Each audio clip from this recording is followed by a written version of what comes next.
கரூர் மாவட்டம் பஞ்சமாதேவி பகுதியைச் சேர்ந்த மாற்றுத்திறனாளி கணேசன் சிதிலம் அடைந்துள்ள தனது வீட்டை சீரமைத்து தர வேண்டும் என கோரிக்கை விடுத்துள்ளார்.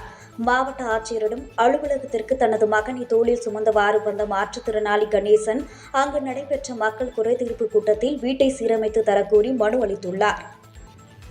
பிறந்ததுலேருந்து அவனை வச்சுட்டு சிரமப்பட்டுட்டு தான் மற்ற விஷயங்களுக்கும் பார்த்துட்டு பெண் குழந்தைகளையும் பார்த்துட்டு இருக்கிறேன். அப்படி இருக்க சூழ்நிலையில் வீடு 35 வருஷத்துக்கு முன்னாடி கட்டினதுனால ரொம்ப டேமேஜாக பழுதாகிடுச்சுங்க. குடியிருக்கு பயமாக இருக்குன்னு சொல்லி இப்போ 2 வருஷமாக வெளியில் வந்துட்டோம் வாடகைக்கு. அதனால் அந்த பையனை வச்சுட்டு சிரமமாக இருக்குன்னா வீடு ஏதாச்சும் கட்டி கொடுத்தா கவர்மெண்ட்டில் கட்டி கொடுத்தா பரவாயில்லைங்க. இது எத்தனை மனு கொடுக்குறீங்க இது சம்மந்தமாக?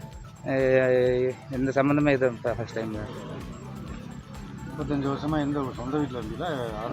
அது கவர்மெண்ட்டில் கட்டி கொடுத்த வீட்டில் இவ்வளோ நல்லா இருந்தான். அது குடியிருக்க முடியாத சூழ்நிலையில் இருக்குங்க. அது உழுவுற கண்டிஷன் இருக்குது. அதனால தான் இப்போ 2 வருஷமாக